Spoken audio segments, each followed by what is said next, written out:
morning. My name is Amy Boycachea. I'm the Director of Programs and Events here at the National Museum of Wildlife Art. Welcome back, or welcome for the first time, to Western Visions. This is our largest annual fundraiser, and we've been doing it for 32 years. This morning, it is my pleasure to introduce George Bumann, who's the moderator for Creativity in the Present Moment, and then he will introduce his illustrious panel of artists and speakers. George, as many of you already know, finds a deep connection with his wild subjects. He lives just outside of Yellowstone National Park, and so spends his days, his time, with many of the world's most iconic species. He was raised in his mother's New York sculpture studio and formally trained as a wildlife ecologist. So now he gets to combine both of those loves and passion. He conveys through his work a nuanced understanding of his subjects, non-human, the result of knowing them individually, spending time with individual elk, bison, wolves, sometimes for very long periods of time. He can be found often in Yellowstone, modeling from life, wild herds of bison, hiking the trails, and drawing lessons from what he calls the big studio, the 20 million plus acres of wilderness that surrounds his home. He has received multiple awards and honors and can be found in both public and private collections around the country and the world. He has been featured in lots of publications and on national and radio television. He is an elected member of the National Sculpture Society and the Society of Animal Artists. Thank you, George.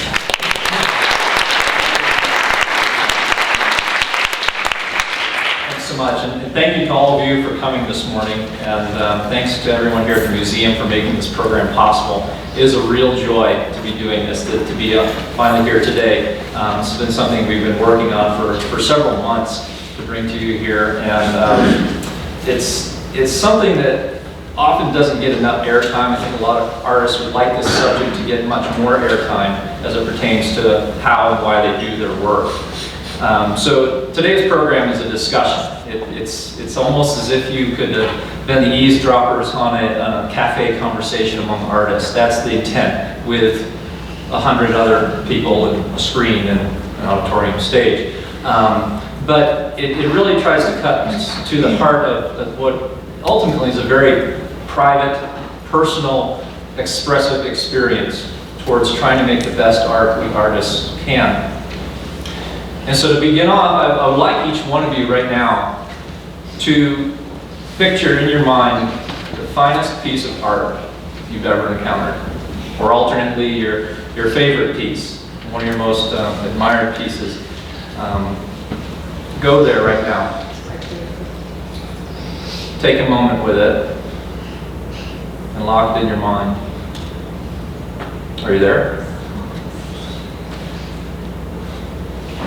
Of course, you have an idea of what it depicts, what it's made of, maybe the nuances of how the light falls across its surface. What I want you to do right now is I want you to rotate your awareness 180 degrees. How does that piece make you feel? Are you pensive, excited? Do you feel pride, joy, forlorn? One of the hallmarks of all great art is that it makes us feel something. It brings us to a new space. It acts on the subconscious and conscious mind in a way that reaches inside you and grabs a hold of something and then pulls you back again and again and again. There's a marble in the Metropolitan. Every time I go to New York, I go straight to that piece, like a moth to a nightlight, and I'll just sit there and stare at it for hours. I'll sketch too, but I'll just look at that thing. It's unbelievable. You know, the nuances, and as the light changes throughout the day, you see things you never noticed before. And so, taking a step back from the piece itself, consider that this was made by another human being. This was not put together by a god or a machine, but another person just like you or I. And how is it really that that person working with the most simple elements, literally things dug out of the earth, marble, clay, pulverized rock, and dirt in the form of pigment or paints. How is it they can take that simple stuff and draw the emotional connection that your favorite piece does? That's power. That's amazing. How does that happen? And as an artist, you're striving for that. You're reaching for that connection. It's tough. It requires a lot of work, a lot of study. It's not random. This has to be orchestrated. There are a lot of parallels between all of the arts, whether it's music, performance art, film, photography, sculpture, painting. But taking an example from the musical arts, consider Samuel Barber's Adagio for strings. This is termed one of the saddest pieces of music ever written.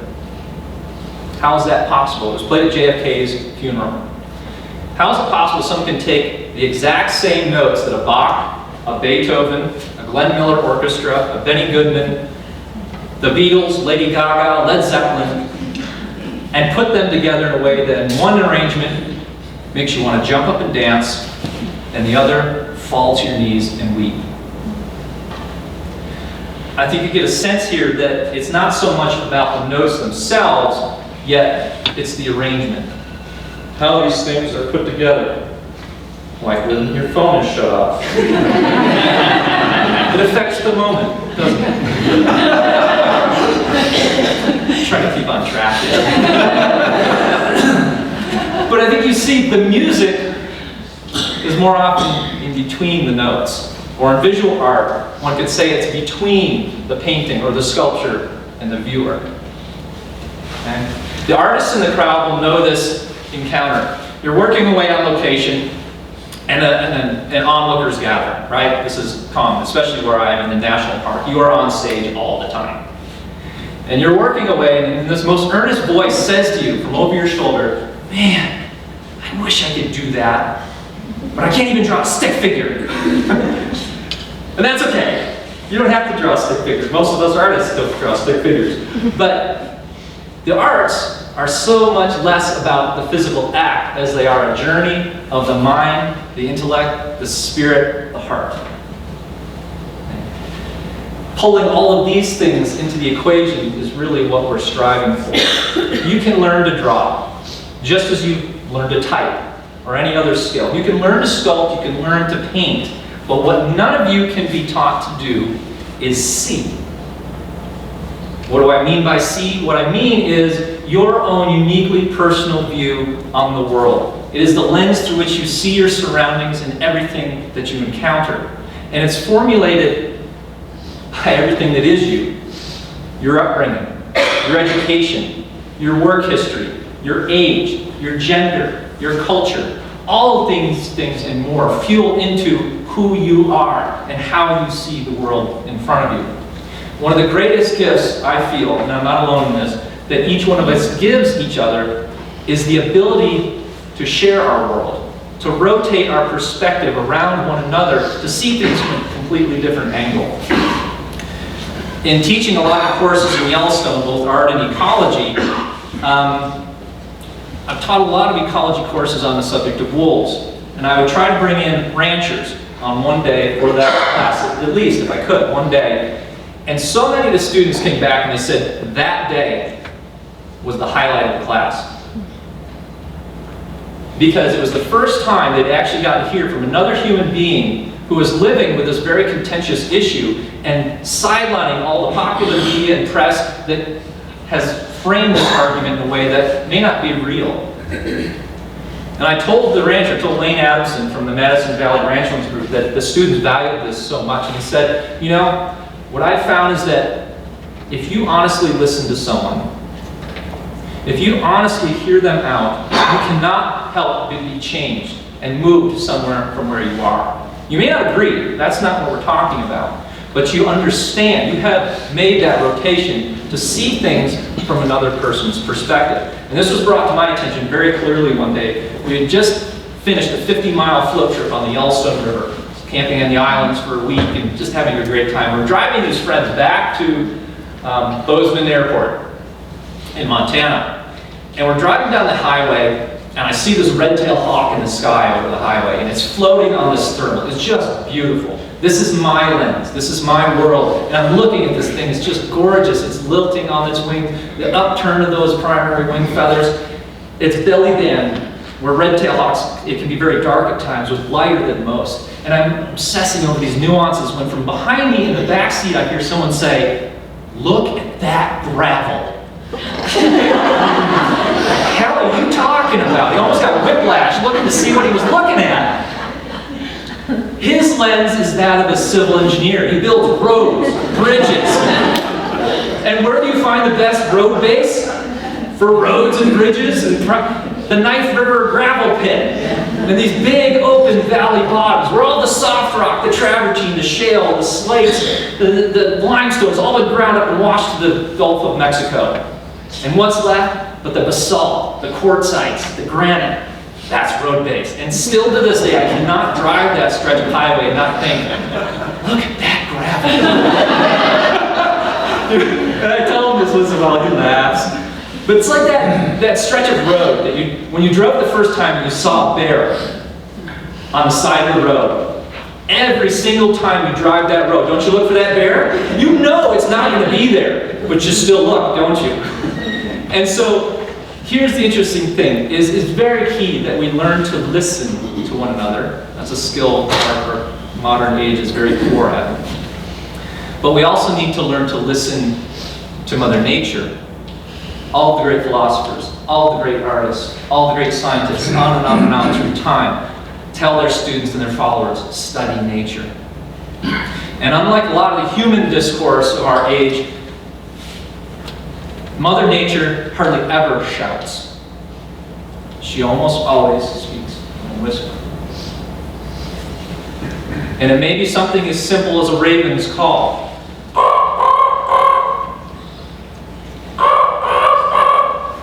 That one vocalization is full of meaning. 3 notes that tell you that was the resident bird for this area. It just woke up and it's telling all the neighbors, this is my yard, stay out. Alternately, you could hear it say,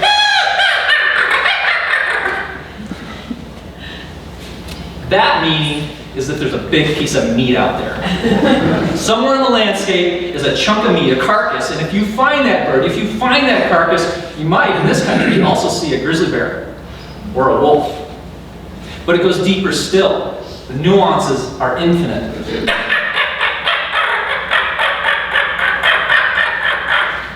Without even looking, I know that there's a raven in the air and it's chasing someone out of its territory. And the thing that it's chasing out, specifically, is a golden eagle. Because they have a different call for when they're chasing another raven, a different call, I think, I found one for a bald eagle, certainly for a peregrine falcon. So how is it that we probe the depths of both our inner and outer world to the point where we can speak to it and bring to the world a piece of art that shares that? We're really lucky today. We have 4 panelists who have dedicated their lives to the study of these things and much more out of a field, the whole Western Vision's field of amazing artists. And they've put themselves in the places, in the mindset, in the habits and patterns that allow them to draw upon these great wells of knowledge and inspiration and then channel that into something that shares it with you. We have a lofty goal for this program that you will completely be changed in the way you see not only this show, this museum, but the things outside of it. Won't you please help and welcome our 4 panelists, Glen, Tim Lawson, Kingswood, and September Vhay.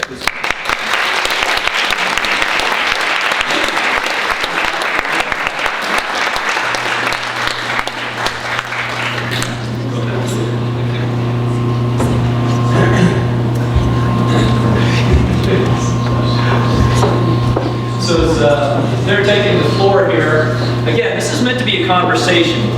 You know, that conversation that you could somehow orchestrate in the Pizza Hut, if you sit in the booth right behind what's going on, eavesdrop through all these amazing things these accomplished artists are talking about, these things that they are most concerned with and focused on during their creative days, and what they're most passionate about, what is driving, what are the central themes. That's one of my very early works.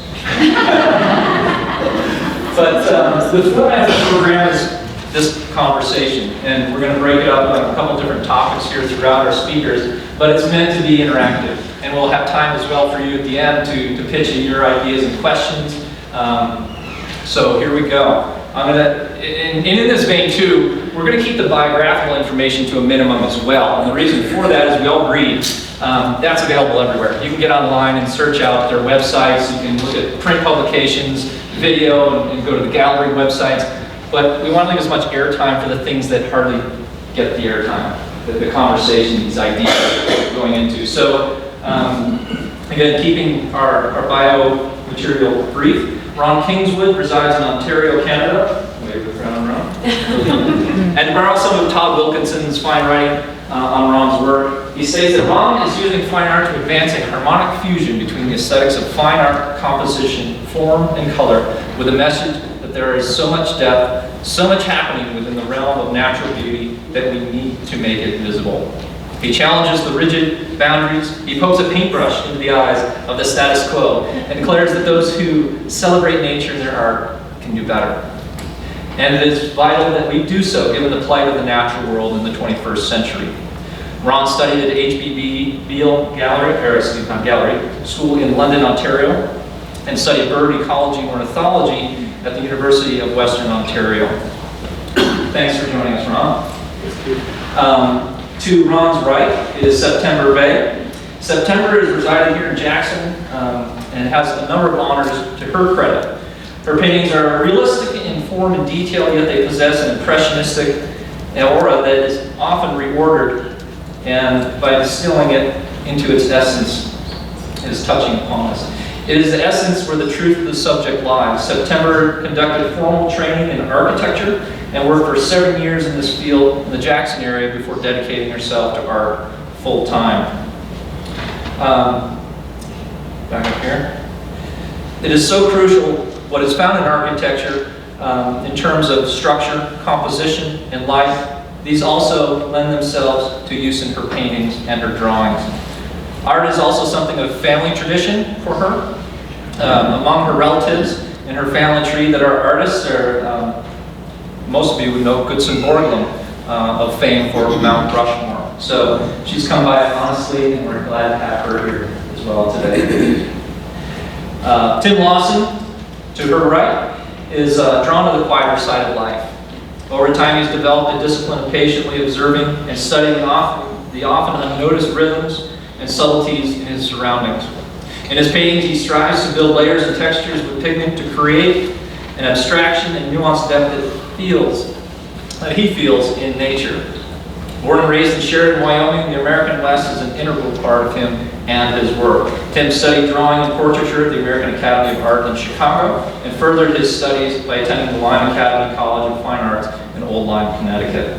Tim earned inclusion in some of the top pro shows and honors associated with them in several of the nation's finest exhibitions, and in 2008 he was granted the honor by the President and the First Lady to create the painting for the White House Christmas card.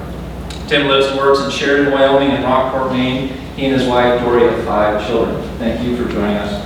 And certainly last but not least here is Rob Glen. Rob Glen is born of Scottish ancestry in Nairobi, Kenya. Rob spent much of his early years skipping school in order to visit the museum and study birds, which later transitioned into him participating in multiple scientific expeditions and safaris, which ultimately led him to get an invitation from the Prince of Persia to create a collection of birds of Iran, which he declined, and instead went to study with Colin Jonas, the famous taxidermist in Denver, Colorado, before turning his time to sculpture full-time. He lives, as he has for the past 25 years, actually going toward 30, with his partner Sue Stolberger in the bush in wall tents in Ruaha National Park, Tanzania. They have traveled a a long way to get here. We're delighted to have him. He is most known for his Mustangs of Las Colinas, just outside of Dallas, which is one of the most recognized public sculptures in the world. His sculptures reside in many private collections, including those of Her Majesty Queen Elizabeth II, His Highness Aga Khan, and the late Kenyan President Jomo Kenyatta. Please welcome Ron John.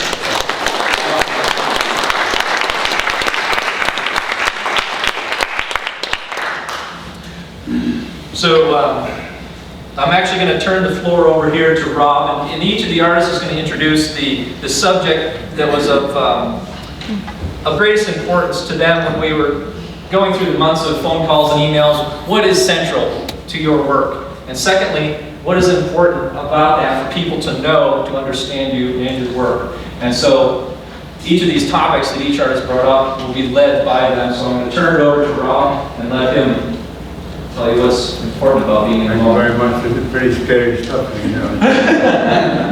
Anyway, George said a little while ago, after 60 years of work now, I'm sitting here talking like this, but there's been a lot involved.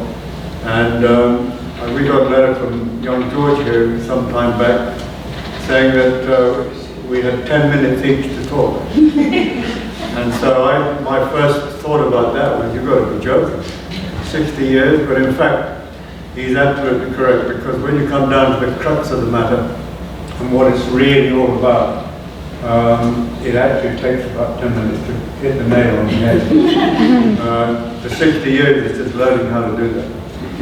Anyway, the bit that we've got on the screen right now took me 8.5 years of my life to do.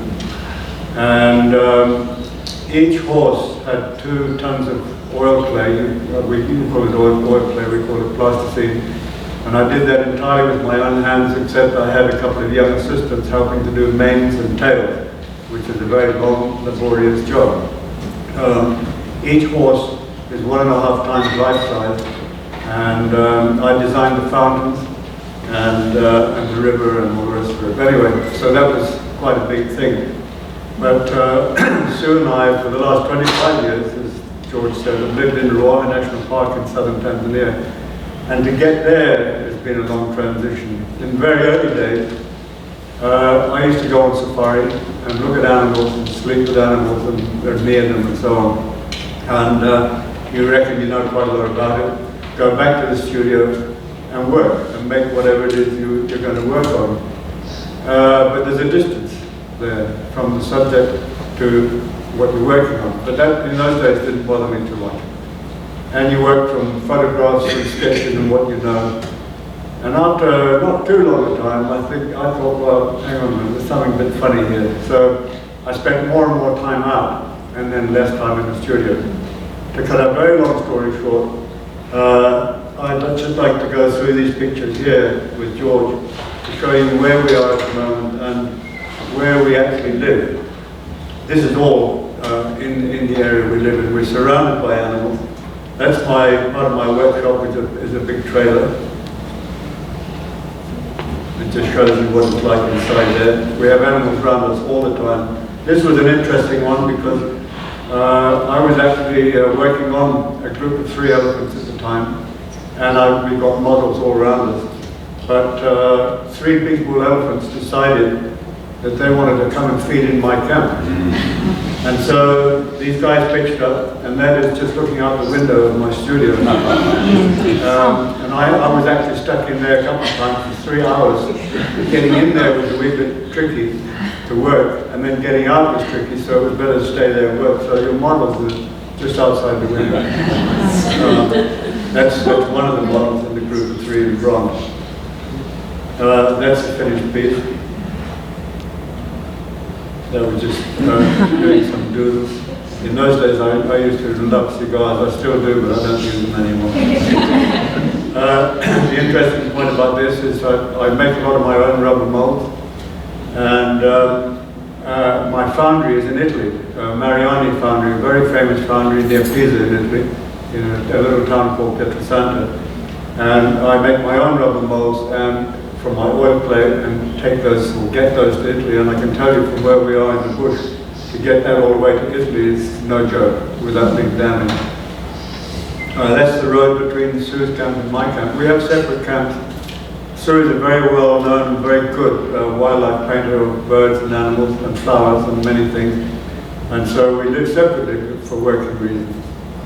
She doesn't like me running a generator to drill holes. Now, we've got to go to this, what we've been talking about is the moment. Yeah. You know, what I'd like to talk about is fantasy and chewing gum. Because, you know, it's a thing that I brought up myself many years ago. When you're near a subject, when you look at another person or an animal or a dog, you actually look at it, and without you knowing it, you're picking up the signals from that person in a flash. And you're only actually looking at a certain number of things about that. And you can tell a lot about that person or animal. But the rest is there and has to be in the right place, but it's actually irrelevant, really. So when you look at an animal, which we do, and you find something you want to work on, you're very close to it. What I like doing many times, a lot of times, is to find my subject material, take my armature or frame, my clay, oil clay, and go and sit with it and work. That's the best way to do anything, because from that animal subject, through my head, or whatever you want to call it, into my hand, is an energy that you can't describe. And that is a direct energy, and with the right clay, what I use is very quick and soft. You're not really thinking about anything except what you see, what is transmitted, the signal from that animal, and you put it through into your hands and onto that. That is the best way to work of all. Now, there's a distance you can remove yourself from your subject matter. And you probably all, I have anyway, years ago tried bubble gum, and when you pull it out of your mouth and stretch it, there's a point that it breaks. From that point on, you're fantasizing about what you've just been looking at. And so, if you are working with a subject, and you go out now back to your studio, and you say, yeah, and you do some more work on the piece or whatever, you've removed yourself a distance. If it's a short distance, you're still within communication, mentally and otherwise. If not, that chewing gum breaks. And so really, and I've done it many times, you get to a point where, I don't remember that little bit, what was that? Now you can either fantasize and fudge it, or you can get in your car and go back and find the subject and say, oh yeah, now I know, and go back and do it. And so to me, that direct communication, energy that comes from it to you is everything. And that is what I call, we all call, the moment. If you're in the moment, it works. If you're not, forget it. I'm going to play devil's advocate here just a little bit, because you could easily hear someone say, Rob, the textural effects, or where you put the clay, probably only varies maybe millimeters from where you would put it if you were, say, fantasizing in your words. And so you obviously go through some serious logistical hell to get your piece not only completed to the foundry, to the collector. You're separated from the shows you attend, the patrons that support your work. Is it really worth it that you a few millimeters worth of clay movement on a subject? In the end, really, that's to convey the message. Is that? Yeah, that's a very good question, and what that leads to is that in the beginning of all, that's what I'm talking about a long time ago, one's involved in realism. You're looking at things and you want to make it like it is, and that's simple, because that's just a conveyance from that to you, and put it down if you're clever enough, mostly not. But what I find more and more difficult, and I've been doing it for a very, very long time, is to simplify surfaces, not say everything and yet say everything. And so to give the surface signal that you're putting down, call it impressionism or whatever you want to call it, I do not want to turn the beautiful things that we look at into a human mind game. But you can eliminate quite a lot of things and make a surface still speak I call it negative and positive space. And so this is a thing I tried many years ago. I call it a holy camel. Sue and I spent 2 years living amongst some Somali nomads, and she did a lot of paintings and a lot of sculpture. In the foundry one day, thinking about negative and positive space, like I said earlier on, when you look at someone, you see certain signals. You can actually eliminate everything that I call negative and leave positive space that you pick up, and it still says camel. And so I took a wax in the foundry, and I cut it up with a razor blade or a scalpel blade to get rid of what I thought was negative space and leave positive space, and you're still looking at a camel. And funnily enough, in Tanzania, and I'm going to stop in a minute, but in Tanzania we had, this poor guy's dead now, a 94-year-old man, German, very rigid about what everything should be. And I had that actually in the back of the car to show someone. I put it on the hood of the car, and he came out to look at it, and he was really quite a treacherous old boy. And that sort of thing, you've got to be joking. That's not art, it's got to have everything on it. So I put it there, and he came out and looked at it, and he stood there, we couldn't believe it. He stood in front of Sue and me, and he said, "That's amazing." And I sort of looked at him and nearly flaked out. But anyway, a surface signal from a piece of sculpture or painting to the onlooker is what is everything. It can have a minimal amount of what's there, but say everything. So I hope that answers the video question. It definitely does. And I know the other panelists have gone to pretty, what some would say, extreme ends to find that moment, to get the essence of that subject.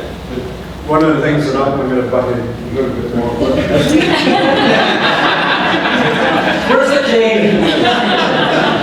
One of the things that I played with a lot, not have played with, but if you have to go into real abstraction, which some very famous people have done, and you have something that you have to put a label under it in public to explain what it is, you're losing that communication. Now you may be a genius like Henry Moore or Picasso or some of those guys, where if you look at their work from the beginning to the end in one room, you could see the transition of how they got to that huge vertebra sitting on the banks of the river in England. I don't know what it is, but the label says it's this. And some people say you have to get from it what you feel. Well, I would like to be an artist that made something and let the guy think what he wants. And so there's a break in communication there. The guy may be a genius, but keep that stuff at home. Or have a whole display of it, and that's fair enough. Anyway, that's it.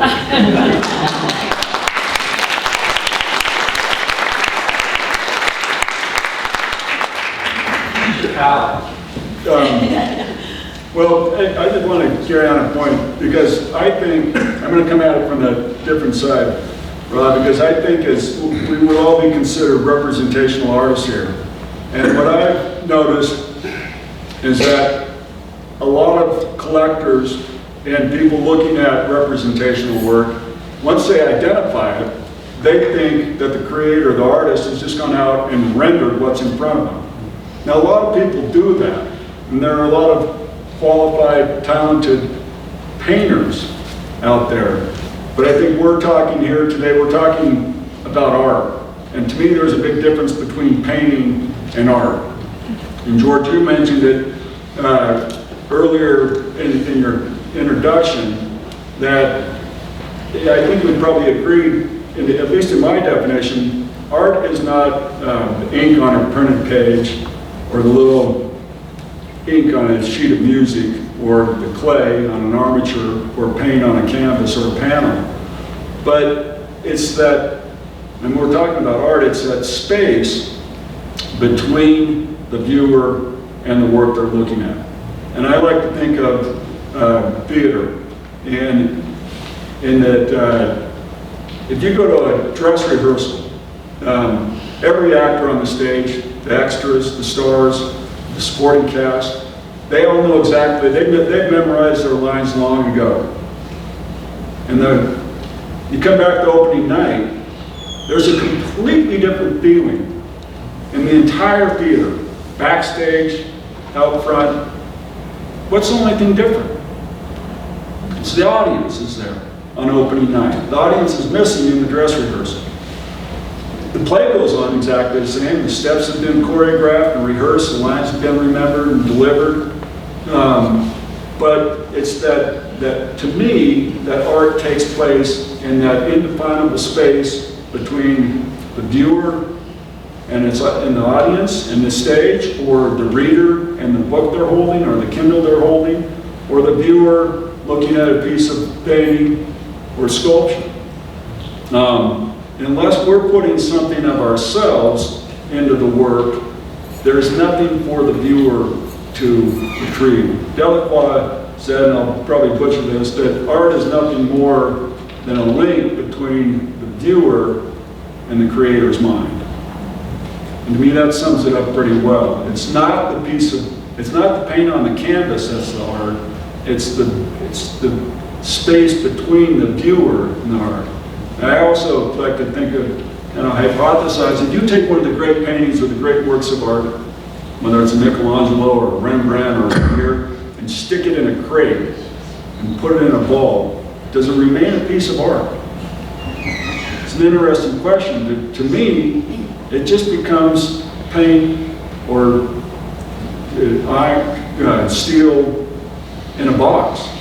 And it'll remain that way until someone takes it out and uncrates it and looks at it. Then all of a sudden it becomes a work of art again. And so it's a tangible thing that has to involve somebody else. I never know when I first started, I was almost totally a plein air painter. And there's nothing more fun to this day than going out with people, friends, other artists that you admire, and painting on location. I agree with Rob, there's nothing more dynamic and fulfilling than working directly from life, where it's just you and your subject matter, whether it's animals, landscape, portraiture, or still life. There's no substitute from working for life. I do very little painting from life anymore. I've kind of developed a system that I gather information directly from life, and then most of my work is done in the studio, where there's a lot of layering and scumbling and sanding and scraping.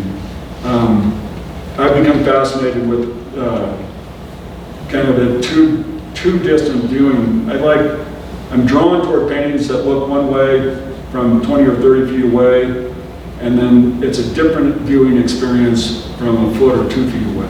And what you thought all of a sudden was water, reflections in water, or rocks on a hillside, when you approach it, it's nothing but a bunch of paint and pigment and different colors. But over the last 10 years or so, I never know when something is going to strike me, when that core spark of inspiration, whatever we want to call it, happens. To me, it happens normally with 5 kids, it happens at the most inconvenient time, when you're meeting, or you're taking them to the dentist, or you're 10 minutes late and they're telling you that they're going to be in trouble with their teachers. That's when you see it, on the side of the road, and wherever it is. But I never know quite what the spark is. I was working on a paintings of my hometown in Sheridan, and I'd been doing a lot of bigger paintings, and I decided that I was going to go back and do some smaller ones. And so I was out in a neighborhood, and all of a sudden I saw a house with an 8-foot inflatable snowman in front of it. And all of a sudden, the 1981 Talking Heads song, Once Upon a Lake, immediately jumped in my head. And the middle part of the first line says, this is not my beautiful wife, this is not my beautiful house. How did I get here? And I started thinking, all right, I know I can make the jump from Christmas lights and the light in winter and how that became to represent the light of Jesus Christ. But I was looking at this house and I thought, how do we go from that to an 8-foot inflatable snowman celebrating the birth of our Savior? And I still scratch my head, I'm not sure how we got there. But so in this particular case, the music, that one song, sparked the whole idea of this painting. I did a little study of it. I had some notes. I came back to the studio, and I worked with these color charts that I'm able to at least get a foothold and recreate in the studio to start. And I was so excited. I did a little study in about an hour and a half or so, about the time that it would take me, that I worked on it outside. And I was so excited. I had a panel that was the same proportion, so I started on the bigger painting right away. And I worked on it for 2 or 3 weeks, and my wife came in and she said, "You've got to put that in the Pre-West." And I thought, "I'm not putting that in the Pre-West." And she said, "Why not? It's Western and it's real." And I thought, "Oh God." And about 2 or 3 weeks later, as I continued to work on it, I thought, she's got a good point. It's not the cowboys and Indians and the bugling elk and the carnivorous wolves that are West, but this is just as much part of West as any of those other things. It doesn't make it any more valid, but it just shows another viewpoint. So that's where the inspiration comes. And then this past year, I was out working. We've had the great opportunity to visit a ranch outside of Sheridan for about the last 16 or 17 years. And then 3 years ago, about 6 years ago, we were extremely blessed to buy a small portion of the ranch. In 3 years, we decided to move back to Maine to let our 2 youngest kids have an experience of Wyoming. And so I was out helping mend some fences, and we got to the back what they call the outer pasture, and there was definitely something dead. It was hard to breathe, and the stenches. We were downwind fixing fence. I think most people would turn and run in the opposite direction, and it was fairly early on a Monday morning, and I turned and ran, but I ran back to the phone. And well, at first I went to investigate it, and I got close enough that I could see it was a dead cow. And I went back to the phone, and I called the ranch manager, and I said, "Dennis, you have a dead cow that's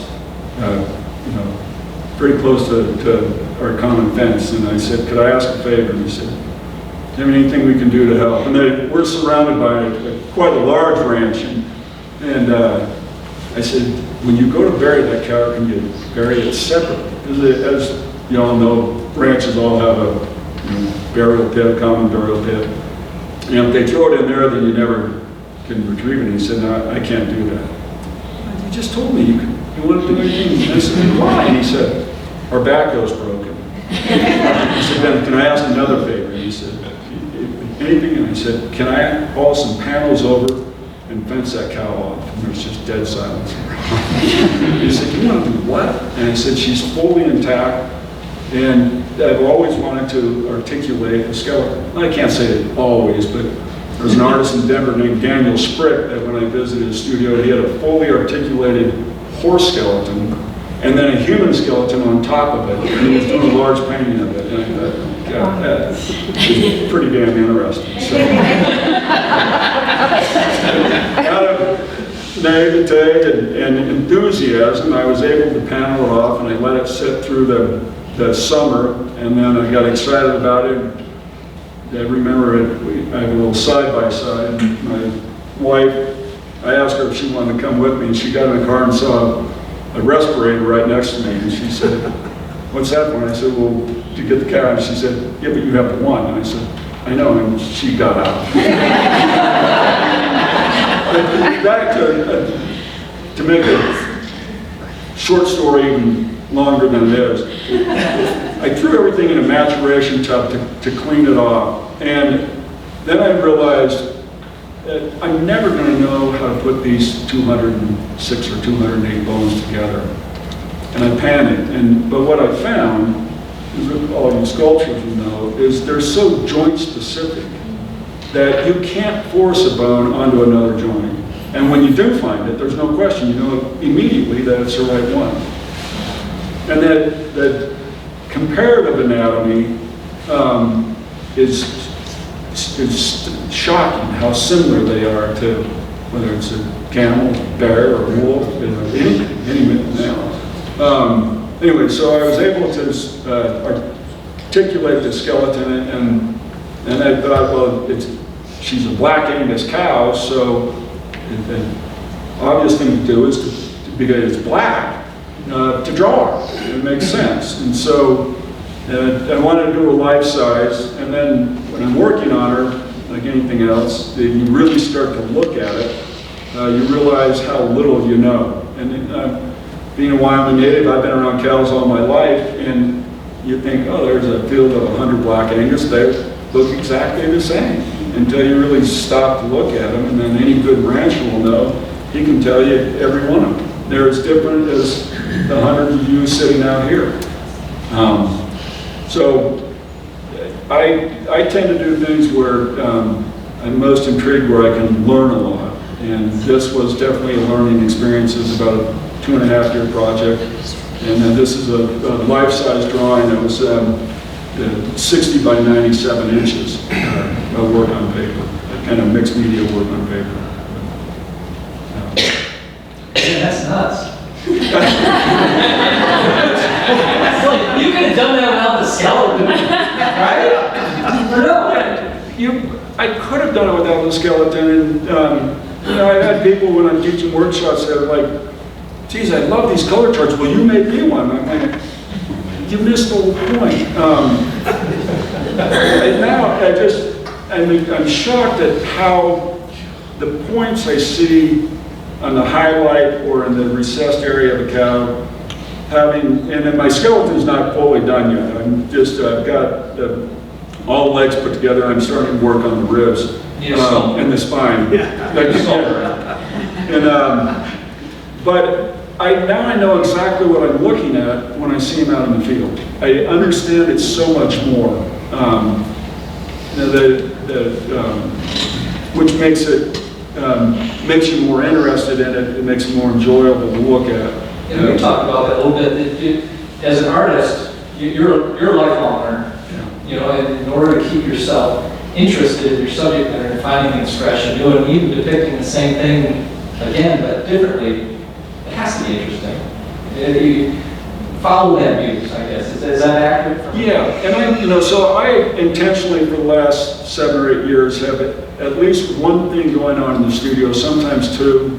My wife gets a little upset if I have 3 or more because then the income doesn't come in, that are just total follies of their experimentation. It's something that I'm intrigued with or that I want to try. A lot of times it's just a new product. I still am to this day incapable of walking into an art store without buying something. And it's usually something I've never tried before and used. I had the great opportunity to go with Clyde Aspavik and a number of artists about 6 or 7 years ago. We went to Russia to see the Zach Leviton huge retrospect. And it was in Moscow, but we went to St. Petersburg first, and in one of the churches there, they had these true mosaics of typical Russian saints, iconic saints.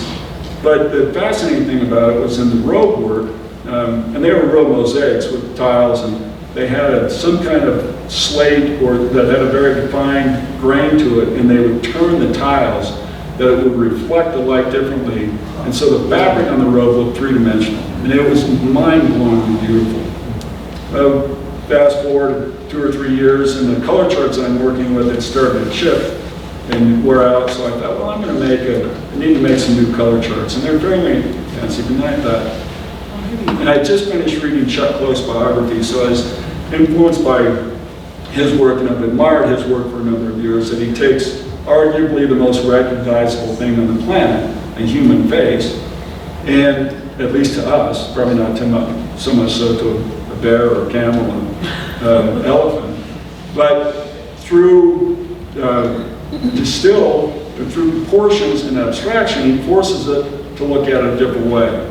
So I kind of came and I thought, I'm going to try something a little different, coming at something that I think the majority of us will walk by unnoticed, and through size and abstraction in the sense of a pixelization or a mosaic, I'm going to try to force you to look at it a different way. And so I took a 4 by 5 foot panel, and put an oil base on it, and then I built a little crate where I could just score half-inch squares on the whole thing. And then they come out to 10,520 squares on the canvas. And not once did I mix a color and put it on a second square, so every square was individually mixed. Now, and then I don't know if it's all recognizable of what it is. I've had all kinds of guesses.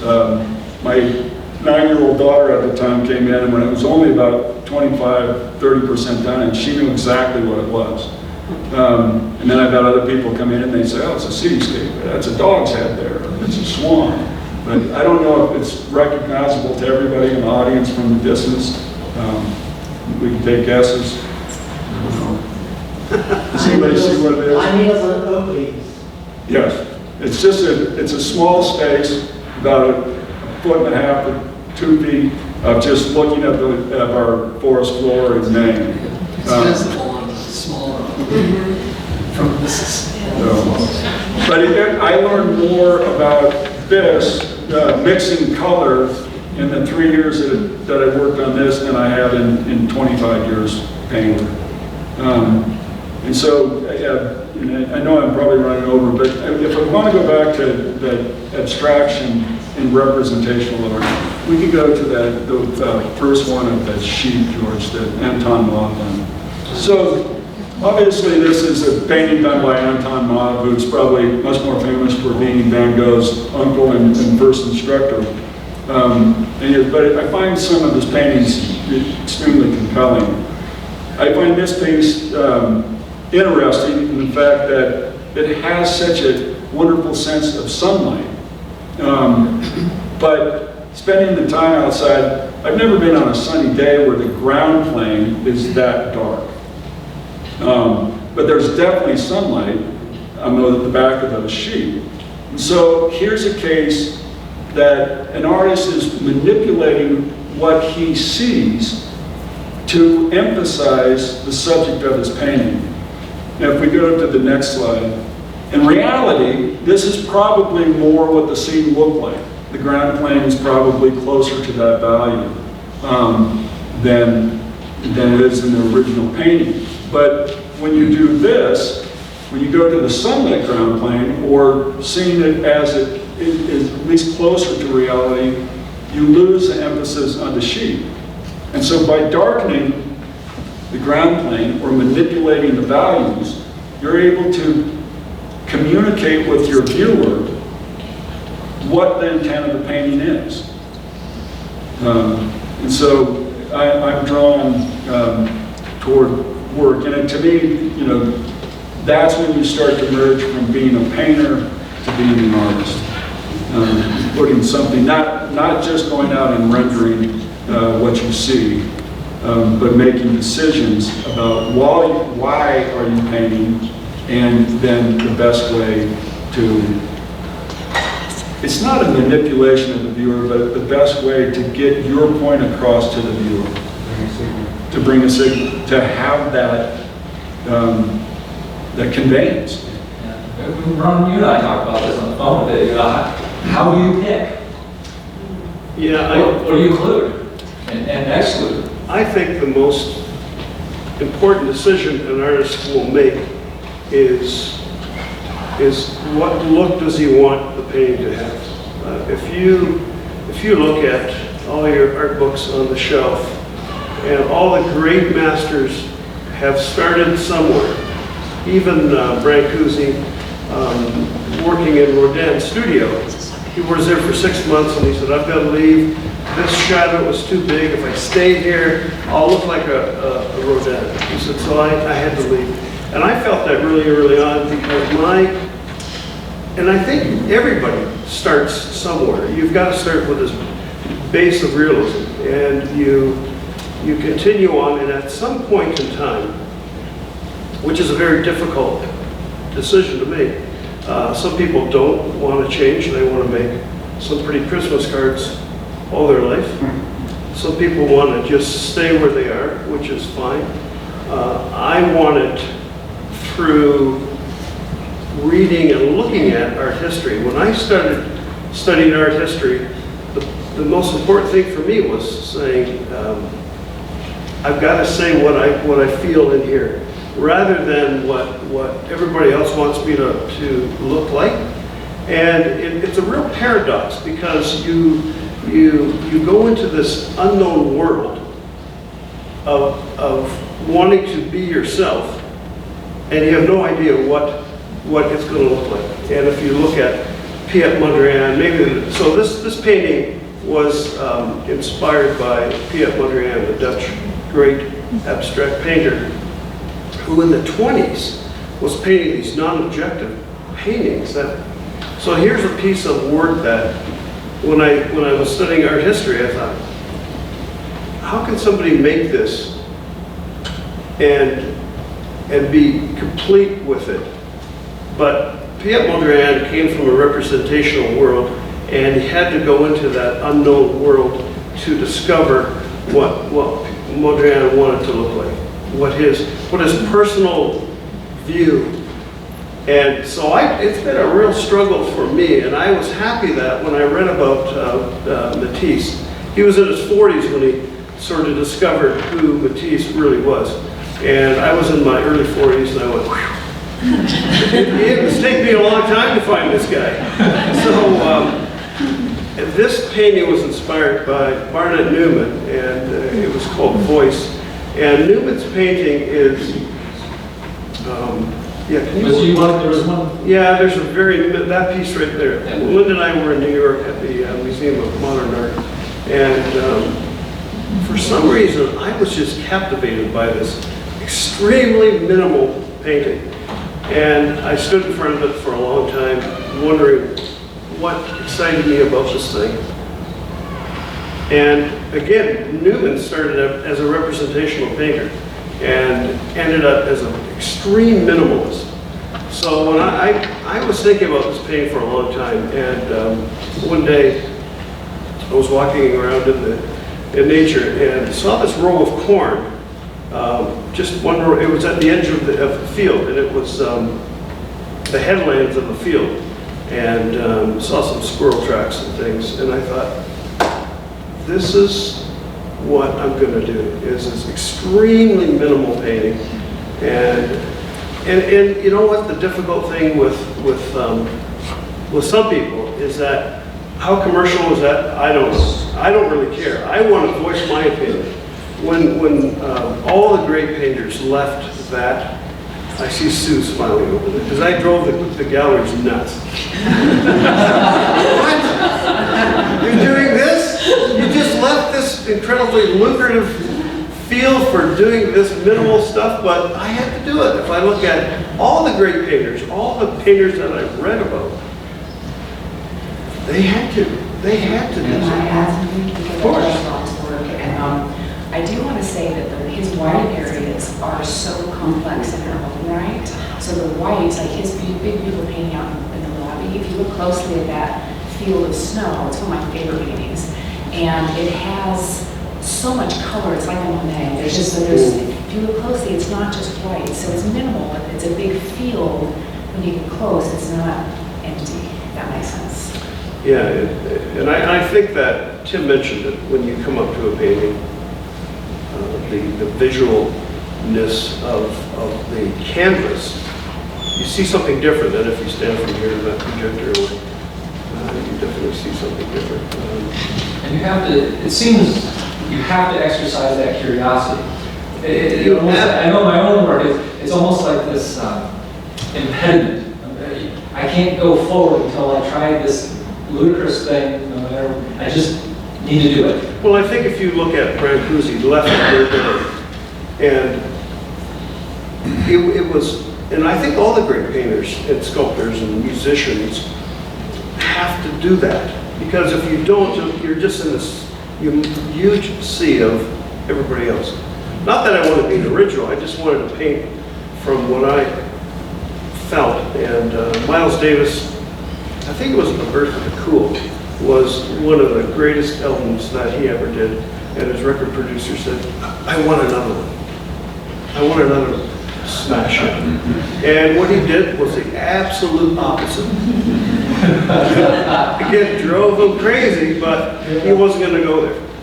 You know, talking about driving crazy, there's something that Tim said, there's something and your wife said, leave it, put it over there, and you mentioned it just now too. I think maybe I go backwards a bit, not forward, but many times finish a piece, you know, work on a piece and get it to a point. And Sue and I are both our own critics, and I critic her stuff sometimes. She comes around and looks at this piece, leave it, that's great, just send it to the foundry right now. Yeah, but I just got to do this because that's not right, and I've just got to do that because that's not right. She walked out, and not in a good mood. Anyway, so it's not that bad, but when she comes back and I've done the little bits that I think we have to do, dead. And I'm told about it very directly that, you know, what do? You're wasting your time. It's not good anymore. So you either start crying or I'm making it sound worse than it is. What I'm saying is that there is a point, and I have a very hard time with putting something down and leave it alone. And I think in the show, one piece that worked as it should maybe is the cheetah piece that I've got. I did a sketch model of the head while I was with the cheetah just to get more in my head what it's all about. And I mean, that was a leave it alone. I did that without being criticized or anything, and that's how it should be, but I often go back to it and play with it. You're talking about, and Ron, you mentioned that it's a struggle. Oh, And I think for those who aren't in the arts, it's constantly a struggle. And I think the more you work and the farther you get in the career, you think that it gets easier. No, It gets more difficult the more you try to do it. And I think I'd like to think that our knowledge, at least in my case, outpaces our ability to convey that knowledge. But I also firmly believe that everything worthwhile happens within that struggle. And if you get to a point where you're not struggling with your work, then you probably need to step back and take a look at it. I think the world doesn't need another average painting or average. I would stop painting. I would stop painting if I just created what I saw every day, just as a flat surface of something. I mean, I could paint animals all day long. I love mammals. I love animals. But when I see something like that simple little line that Barnett Newman did, and it was like 80 inches by 110 inches. And I thought, why did I love that? Why do I like that? And I mean, I could leave it as the Newman. I didn't have to do something myself with it. But we have to look beyond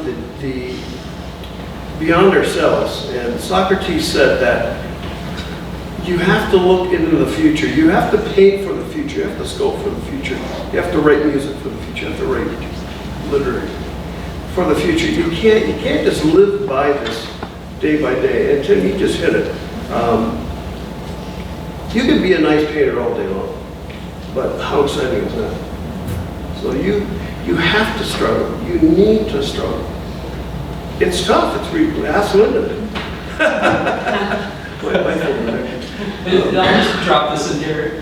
Would you find that your spouses are your best critics, whether they're an artist or not? And I'll just throw this out there, that more than knowing art, they know you. Does that resonate? Because as a spouse, this is the one person you're in theory spending most of your time with. They know you best, and when you say X, they have probably the best idea of what those sound symbols coming out of your mouth actually mean. So when you're saying, I'm trying to get this across in this piece, and Jenny walks in the studio and she says, no. It's not that point yet. I see where you're going. Absolutely. You haven't got it. I don't know what it is. That's your job. Yeah, I would agree with that. Would you? I often will ask Linda to come in the studio when the painting is on 80% finished, and just to get her fresh take on this piece. And she'll, is that all? And you're crushed. Sometimes Anybody else would say that. get out of here. So the struggle continues. Do you have a problem finishing the piece? I'm spending more time on each piece. I don't know what you, September, but I'm definitely fussing over it. But it's a certain look I'm looking for. Yeah, as far as critics go, my sister is fantastic, so she really helps me. We send pictures and we Skype all the time with our work, and so she's a great critic as far as, I say, is this done? She said, just set it aside and let it sit for a little while and come back to it. And That's important. Yeah, I don't know if we're to the point, should I talk about, because we're kind of getting there. Yeah, roll into that. As when is a painting finished, and so that's exactly where we are, and that's the crux, is that Rob was talking about, is when do you go back in and add too much and overdo it? And September, can you move your mic a little? Because when you turn to the left, you can hear you really well. like that. Yeah. Or, yeah, you can just turn over your shoulders. Thank you. That's a perfect sketch that George pulled up. So I'm doing a lot of skull paintings. I haven't gone to the extent that Tim has with bringing a big dead cow into my studio. I have this, a couple of, this is a steer. And in this particular piece, so I'm going to talk about, I think ultimately what we're all talking about is there's a sense of gesture, and I think when a painting is done, it's when you've said everything that you want to say with the least amount of effort. So that's talking about the struggle, that's what I'm working with, is how do I say everything I want to say, but leave a lot of minimalism so that, like Tim was talking about, the viewer can bring what they have to the piece. And that's where there's so much energy and dynamics in a piece of art. So this piece is one of, I think it's the most minimal piece I've done, and it's my all-time favorite. And my sister, she said, just, you're finished, just leave it. And so a really good friend of mine has this painting, and I think this gets at a lot of what we're trying to say. Yeah, I think you have to leave. You just can't paint everything in a painting, even though it's finished. You have to leave room, and you mentioned that in your introduction. So. Yeah, that's great.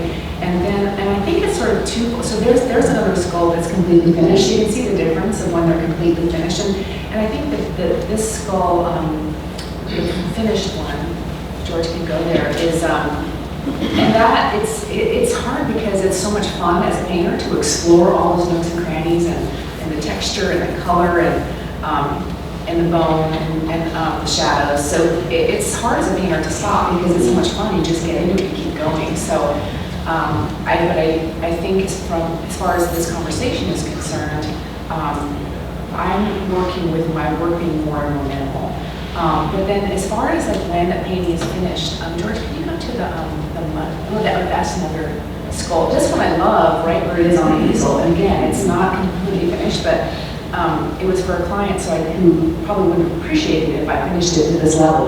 For our discussion, I think that is, I could have left it right there, and it probably would have been a more successful piece as far as a more contemporary perspective. And George, can you go to the Mustang? There's yeah, so this, we actually go back up one to this. So this is one of my all-time favorite pieces, and again, it's half drawing and then half a painted Texas Longhorn with a magpie on it. And so I was able to play with the color and the magpie in the background, and the whole painting is about those huge, amazing horns that they have. So I figured that I just felt like this was finished and walked away from it, and it's really big. I think it's like 30 by 80 or something like that, but it's one of my favorite pieces. And so I'm working towards getting more and more to the place where we're approaching a partially told story. So, and then there's a Mustang piece, and this one it's on the other side of the spectrum, where I had this painting in my studio, and it wasn't quite there, and I didn't know what it was missing, and it's kind of hard to see on the slide, but again, I talked to my sister about it. She said, well, just set it aside, And it was in my studio for about 2 weeks, and that's where it's really important to have work in your studio and have the time to let them talk to you and go back and forth. And this one, it just blew me away because all it needed was the whites of the mane on the left and the mane on the right, and a little bit of white on that back of that tail, and then some highlights on the legs, and the whole painting popped. So that was a case where it needed more, it didn't need less, it actually needed to have that little bit of hint of spark and magic to it. So that one sat there a long time, and I hadn't added enough. So I think it's important that you let your paintings talk to you too. So that's, but it's a tough question when are finished. Yeah, because you can't involve the viewer. You can't let them decide, because if you did, there wouldn't be the Mondrian, there wouldn't be all the great art in the world. You can't let them decide. And this is when Willem de Kooning, great line, he said, when you see the bandwagon coming, it's too late to jump on. Way too late. So, but you have to be that pioneer. And this is what we're talking about, is the struggle, the frustration of being yourself. I find it a struggle. Maybe Rob, you don't. But it is what it is difficult is, and I think what people are quoting, I think I managed to break out of it, but you start off in life and you've got to make a living, you're doing your work and it's realistic, and you're really studying to do realism, which actually at the end of the day is very simple because you're just copying something that's there. And now you know that this guy and that guy and that guy, if you make an elephant or you do this or that, it's probably going to buy that. Yeah. And that very often happens because it's got everything, and that's what he thinks he knows about. Now to break away from that and have another guy, and I've had it happen like you all have, there's another guy look at an elephant and say, wow, this lovely detail. There isn't a bit of detail on it, but the signal that I talked about is there without anything. And so you say, yeah, I enjoy doing detail. You can't argue with that. So, but to break away from every head into superficial signals to the onlooker and yourself is a really difficult thing. And then you have to, many years of customers or clients or whatever, and your work and your belief to that point. You have to say, hang on a minute, and do this and this and this. And then one guy, a particular guy in southern Texas, who had his family, they got ranches like country, and with a few oil wells around the place. But he, over the years, bought many of my runs a long time ago. And I then suddenly changed, certain signals were very different. And I have to give credit to him because he loved detail. And when I showed him that piece which he bought, he said, boy, I just like what you're starting to do with the way it looks. He could see it immediately, and yet he was a detailer. So to me, that's a compliment. So yeah. And as some of you, more on this ribbon that influenced by Robert Bateman, beings of wildlife art, and I was talking to Bob once about detail. Detail to him, as he said, was, paraphrasing here, it's like someone coming up to you and saying, I just love this sweater. It's got so many stitches. It's just beautiful. I tricked you into thinking there were details. It doesn't matter. The impression is there. Present? Yeah. No, I think just going back to what we're talking about, if you stay involved, like we said earlier on, in making Christmas cards, hallelujah. Yeah, if that's what you want. If that's what you want to do, but if you just go on and on and on because of clientele and you think your beliefs that that's going to work for everyone and you're happy and you pay the rent, where are you? You're prostituting yourself in many ways, and so forget it. Get on with it. I think you have to be that tough on yourself. When I read that Monet had an exhibition, a fully, completely painted exhibition, and he was 2 months away from the opening, and he felt he overpainted the paintings and got rid of them all. But he knew that his dealer would have sold every one of them. I mean, I don't know if I'd have a fire in my backyard getting rid of them, but to to make that call, I still remember that difficult decision that it must have been. Maybe it wasn't for him. He knew that. Yeah, both over them. These aren't as good as what they should be. But you can't, I also, when you mentioned that you were working on a piece and Sue said it's finished, but you have to continue to go in. And sometimes you do go too far and you kill it. And hopefully you'll learn from that. Yeah. But I feel you have to be the one. Yeah. I mean, looking at September's and Ron always, your work, I think, I carry mine too far. All the time, but we have to answer to our own, and I'm drawn, we go, sometimes when I'm teaching and I students work that, I think that the key to it is, I look at my own work and I see all my struggles, and as a result I see all the shortcomings, and I see what once they're hanging on the wall, I never see them in the studio, I don't know why, but it's not until you put them out, then you think, if I'd just done that, it would have, been a little better. But when I look at your work, or September or any of the artists that I greatly admire, I don't see that struggle. I know it exists, and I know, with the exception of a couple pieces, there's an Antonio Lopez Garcia painting who I just absolutely love his work and admire so much that there's a detail, there's a painting in there that to this day I have no idea how he actually painted. Most of the time I can look at it and I can think, it's difficult to do it, but I know the process of how they did that, whether it's glazing or,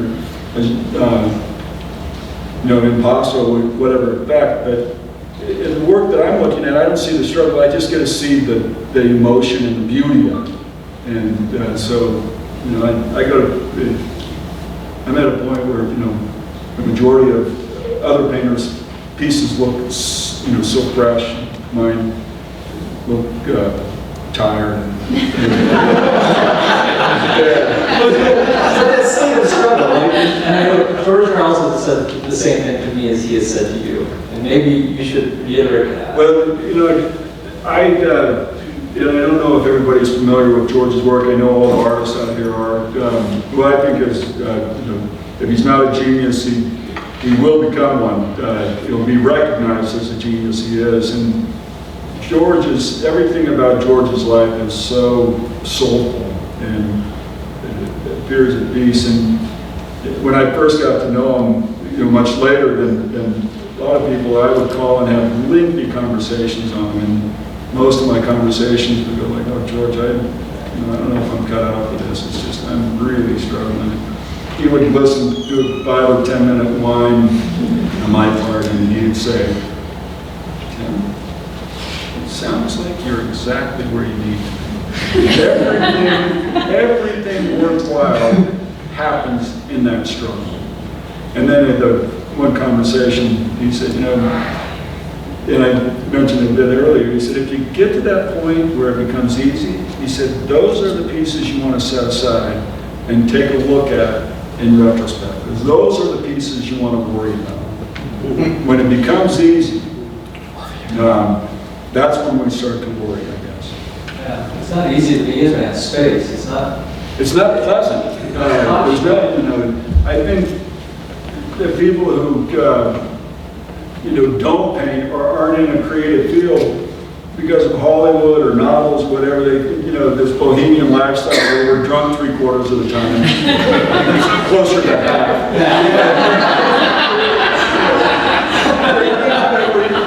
We kind of just at ease on vacation until we get that spark of inspiration, and then it all just appears magical. And I think we all agree it's a job that you go to, and the difficulty for me is getting into the studio. Touch wood, I've never had a block. If I'm in the studio, there's work to be done, but a lot of times life and the business side of the profession, it becomes too distracting and it takes away from studio time. We're building a house or raising kids and having family. And it's not just in the studio, it's also being outside and observing. But that's the difficult part, the inside, the time. But I think for all creative people, you go to it and there are hours and hours and hours put into it, the work. It's not something that you just lie around and wait to be inspired. Tim, I think your friend, sorry. Oh, I just want to say something really quickly, and play a little bit of devil's advocate with Tim, is that there is a lot of struggle and a lot of searching and projects and things that work and things that don't work. But every now and then, you do just painting and it just pops off the easel, and you're just like, bam. And so that, I think that's what people sort of have this concept that happens all the time, but every now and then it does happen, and it's so easy, it just comes together, and they almost paint themselves, and those ones are they're kind of magical. So some of that they're too easy, you know, they're either really amazing or they're not so great. So it's that, but you know the difference. And Those are the ones you want to show the quick draw bit. What you're saying there is exactly what we call a roll-up. And if you're really in the moment, and it doesn't happen often, but if you're in the real moment and something just comes, poof, then it works. Others are a bit more of a struggle and maybe work and maybe don't, but those ones are the ones that will last forever. And we have this quite a lot about painting or structure or whatever. And sometimes what happens is you make a piece, whatever it is, let's say a giraffe or something. The guys in the foundry in Italy, there's 41 workers in the foundry, none speak English, so I've had to learn Italian, but you work on a piece in the Royal National Park, and you say, yeah, okay, yeah, that's fine, I'll take it to the foundry. So you go through all the packing and all the nonsense that goes with it, and you send it to them or take it to Italy, put it in a different environment, a different place on my stand where I work with all the other guys, or some of the other guys in the wax room, to go to the mold maker. But I want to check it before he gets it. So you take it out of the pack, put it on the stand, and look at that in different light, different place, different environment. You say, who the hell did that? And it goes in the bin. I mean, literally, it goes in the bin right there, and the workers in the foundry think this guy's done. Anyway, but Thanks for the stepping off point. Let's have a hand for you.